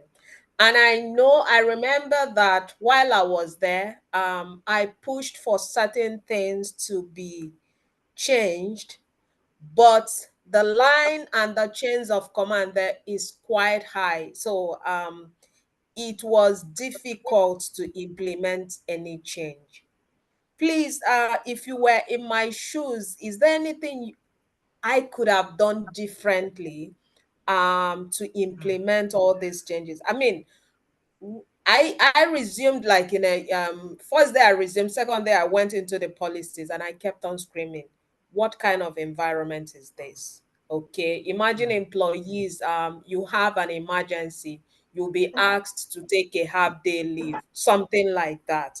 Or nursing mothers not being allowed to when they return from maternity leave, not being allowed to have extra 1 hour to go home earlier, or to resume earlier in the morning. All those kind of things, so many things. So, but there was no way to change them because I don't know how to describe it. Things were quite tight for them, and everybody behaves in that way.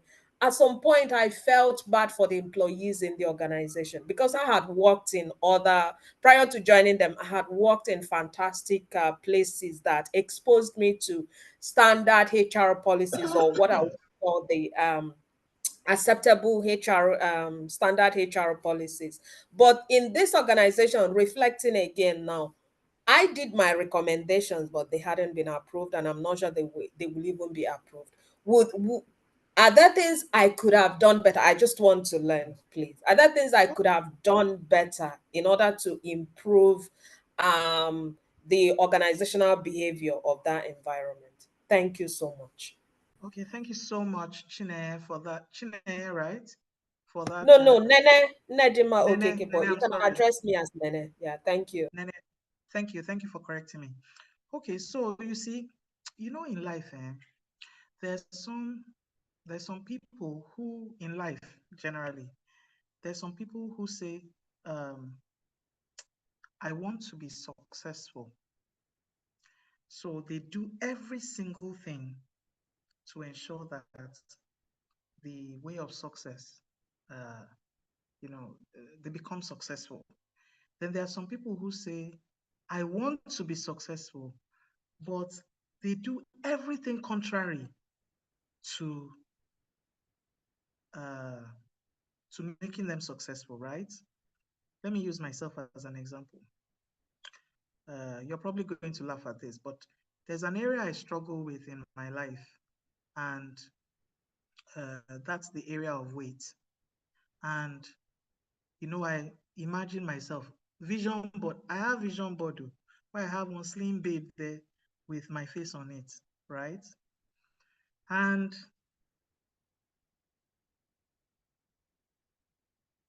I kept on taking the path of least resistance.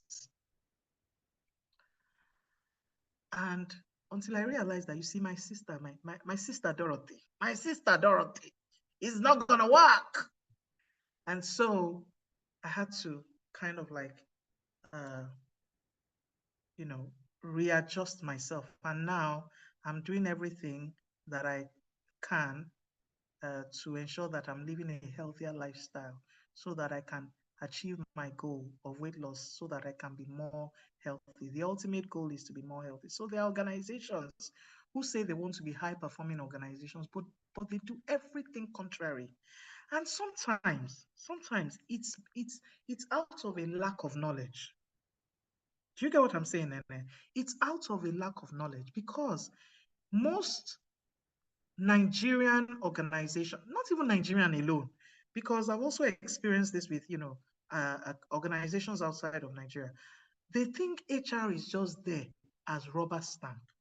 Unfortunately, a lot of us HR professionals, we have not shown the value that we can bring to an organization. So for such an organization, what do they need? They need to understand the vicious cycle. And it's a vicious cycle. If you keep doing things that will derail you as an organization from being successful, right? It's like that wheel. That wheel where, have you ever seen that wheel where there's a rat running? It's not really moving. Motion, but no moving forward. You understand? So we've got to be able to paint the right picture. Nene, if these people, right, if they were only paying lip service to their wanting to be successful as an organization, there's absolutely nothing you could have done.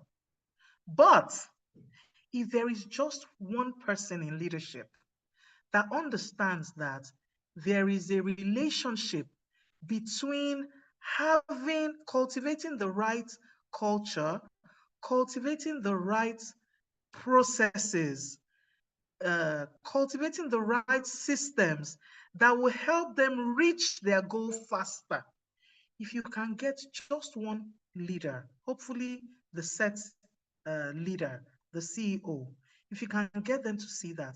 Also, helping them see the reputational risks,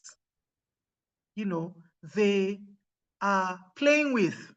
I'm very good at me, I'm an alarmist though. I will alarm you. Hey, if you do that, this is what will happen. And I will go and bring out all the industrial court cases to support what we need to do.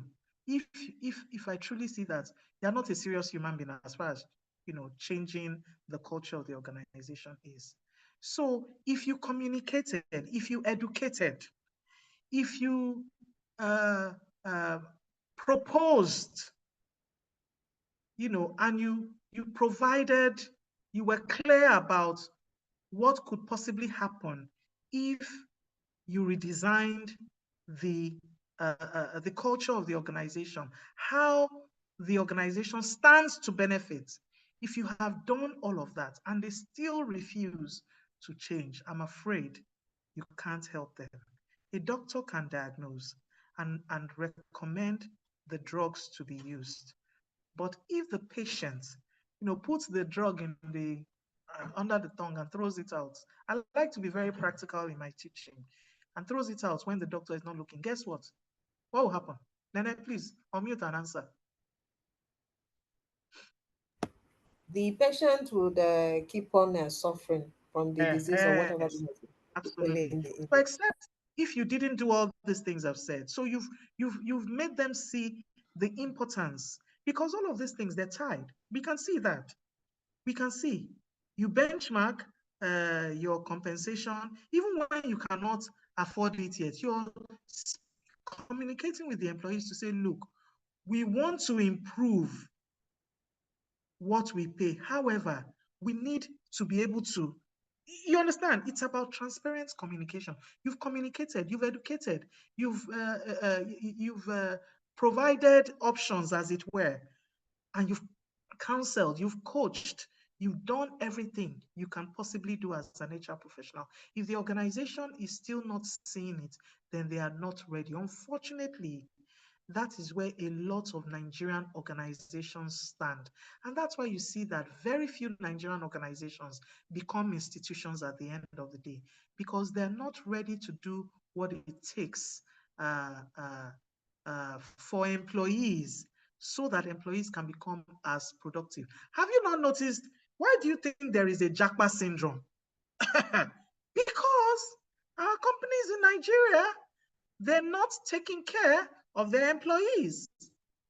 And of course, the other economic issues around, living, daily living is there. But I'm just saying, most Nigerians right now, including some of us here, we will prefer to, okay, we don't mind staying in Nigeria, but be working for an international company, because those people understand also. And I believe there are quite a number of organizations in Nigeria as well who understand the relationship between having how employee productivity, how engaged employees can affect the bottom line. You can't avoid it. You can't avoid it. You must fix the culture, fix your policies, fix your employee engagement. Then you can expect, high levels of performance, high levels of productivity. If you're having, if some people can say, we don't do all of that, and yes, we're a progressive organization, it's only a matter of time. It's only a matter of time. So Nene, so that's my, I don't know, if somebody else wants to add something to what I have said so far, please feel free to do so. Thank you so much, DTA. We have another question here from Emily in the chat box, and she says, how can I deal with an employee who is not ready to leave their comfort zone and embrace job rotation?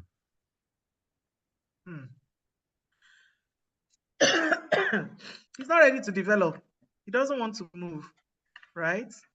Okay, so again, I believe in giving people chances. Some people, their mindset is just wrong. Their mindset is just wrong. And it's about, exposing people to benefits. You know what they say about taking a horse to the river, but you can't force the horse to drink, right?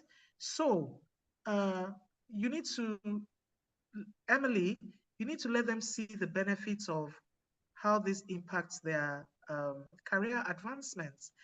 I'm in a situation right now. So I have a group coaching. I have a group coaching a program that I'm currently involved in, right?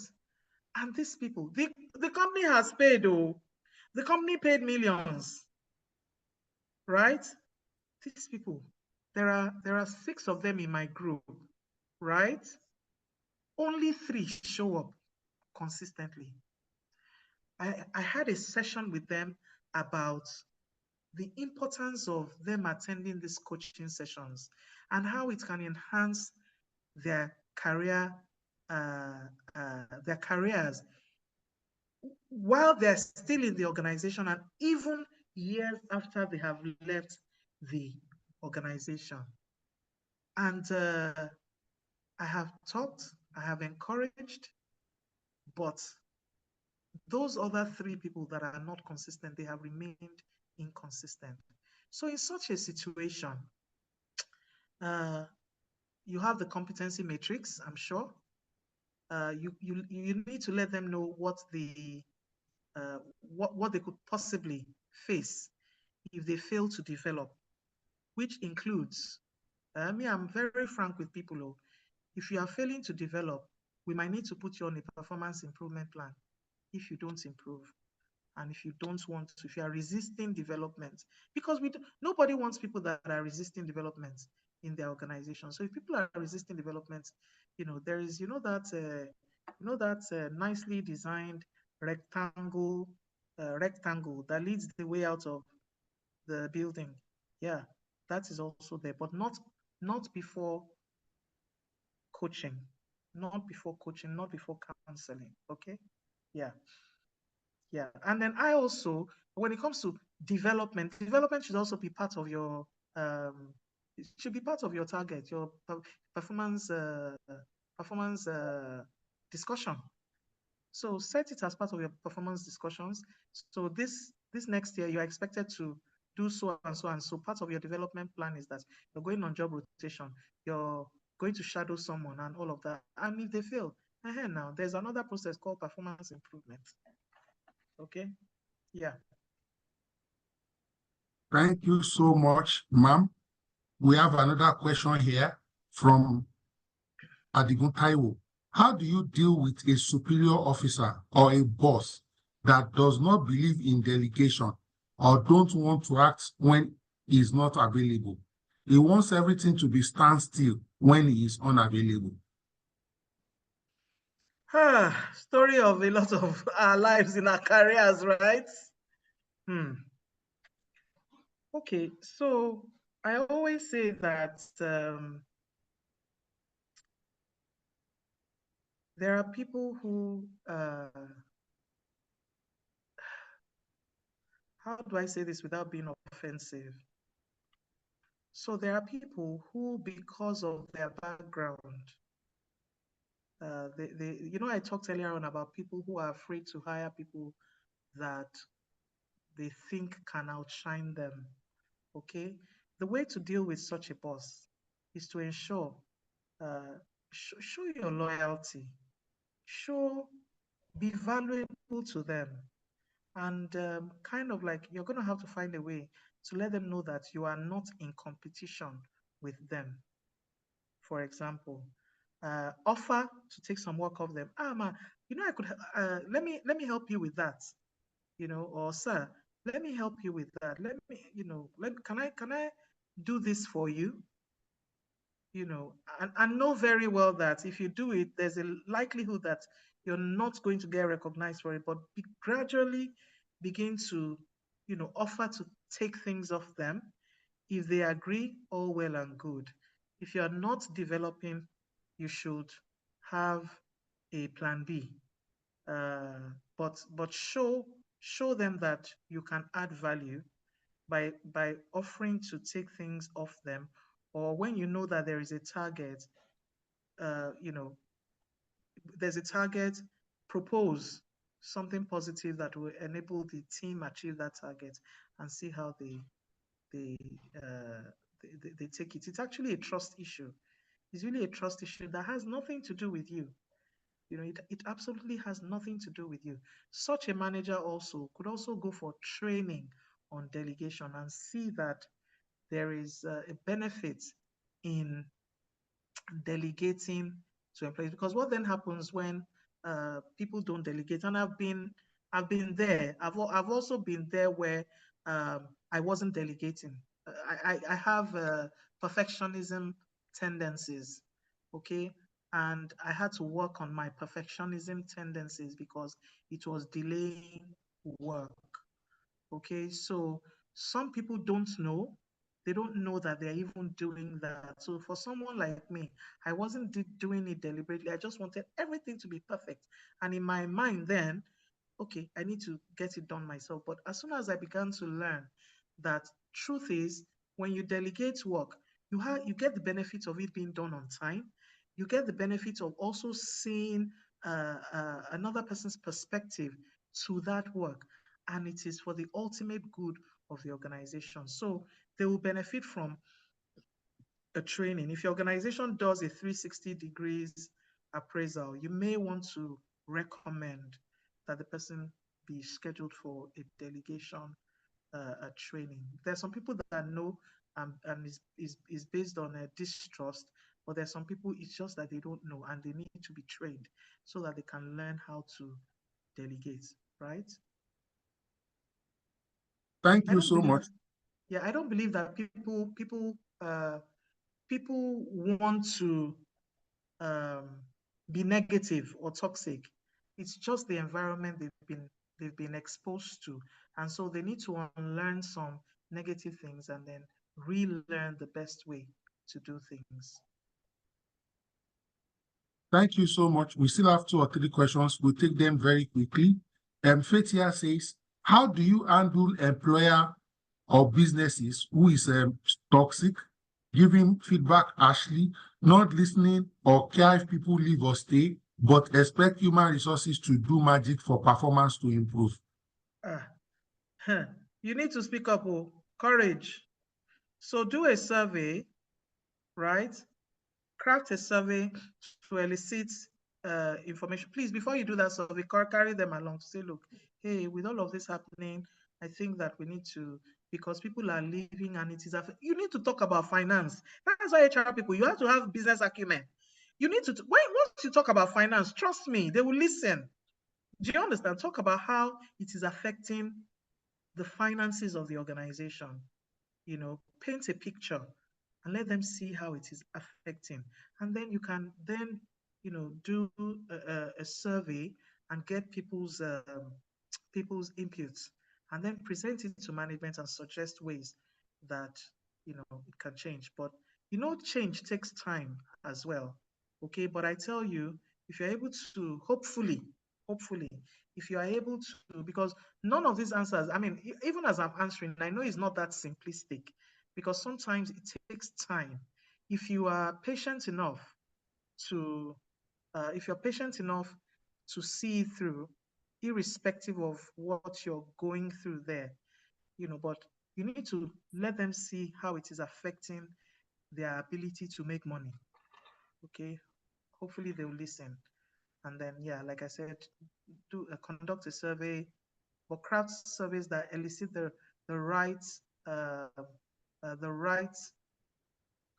answers, so that you can share them with them and have discussions with management and see how what can be done.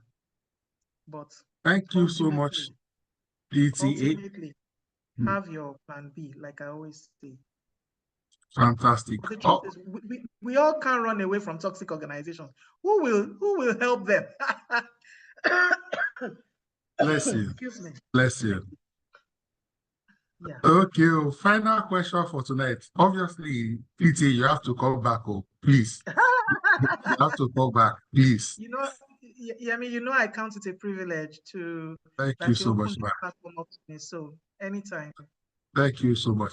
Ali Ibrahim says, please, can you suggest employee engagement strategies for retail business employees?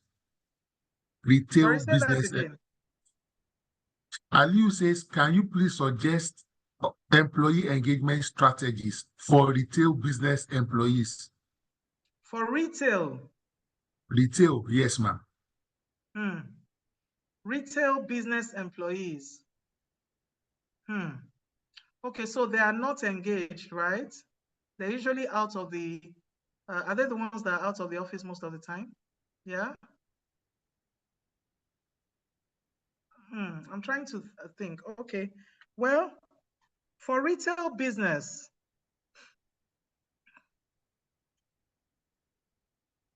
one of the things you can do is to design a commission-based incentive, such that they know that if they sell so and so number of products, there is something in it for them. You've got to design something that shows that there is something in it for them. Okay, so just design a commission-based incentive. Also, hear them, get to know what their challenges are. Some of them, it could be tools of trade that are actually their challenges. Some of them, it could, tools of trade like transportation. You'll be shocked. Bring them together, hear from them, what are the challenges, and then also help them to see what is in need for them if they push those retail products. For now, that's all I can say. I guess I'll need to really think this one through. Thank you so much. If I could just add 1 or 2 lines to that. Yes, please. Yeah. Try sports. Sports activities, both things like football, things like board games. It works wonders with respect to employee engagements and team bonding. Then try things like, the traditional things like TGIF, also DTA has mentioned this. Ask those people themselves, what do you suggest can engage you?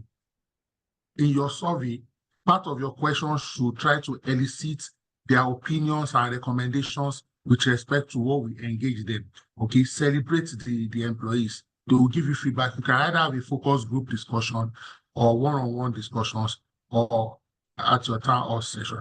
All right, just to add 1 or 2 lines. Bless you, ma'am.